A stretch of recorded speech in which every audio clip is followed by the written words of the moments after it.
அண்மை செய்திகளை பார்த்து வருகிறோம். மழை பொழிவு குறித்து தனியார் வானிலை ஆய்வாளர் ஹேமச்சந்தர் விளக்கம் அளித்திருக்கிறார். எதிர்பார்த்த அளவு மழை பெய்யாததற்கான காரணம் குறித்து விளக்கம் அளிக்கப்பட்டிருக்கிறது. வானிலை காரணிகள் மாறியதால் டிட்வா புயலால் கரைப்பகுதியில் மழை மேகங்கள் சூழாமல் போயிருப்பதாகவும் அவர் தெரிவித்திருக்கிறார்.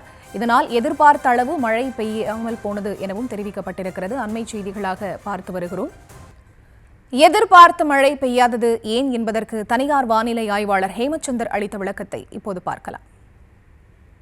கடல்ல ஒரு சிஸ்டம் ஆக்டிவா இருக்கு அப்படின்னாலே இந்த மாதிரி மழைப்பொழிவு அதிகமாக இருக்கும். ஆனால் புயல் ஒரு சிறிய தூரத்தில் தான் இருக்குது. தமிழக கடற்கரையிலேருந்து ஒரு குறிப்பிட்ட சிறிய தூரத்தில் தான் இருக்குது.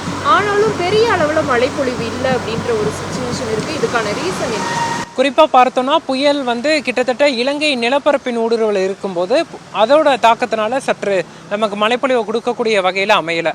அதன் பிறகு இலங்கையிலிருந்து வெளியில் கடல் பகுதிக்கு வந்த பிறகு அந்த வறண்ட காற்றின் ஊடுருவல் மற்றும் காற்று முறிவுனால பாதிக்கப்பட்டு புயல் மேகக்கூட்டங்களே உருவாக்க முடியாத ஒரு நிலையில் இருக்குது.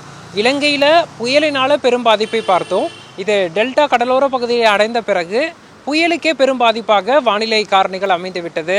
வறண்ட காற்றின் ஊடுருவலும் காற்று முறிவும் பெரிதாக மேகக்கூட்டங்களை தவிர்த்து அதை டிஸ்பிளேஸ் பண்ணிவிட்டு நமக்கு கடல் பகுதியில் தான் மேகக்கூட்டங்கள் உருவாகுவது போல மாற்றிவிட்டது.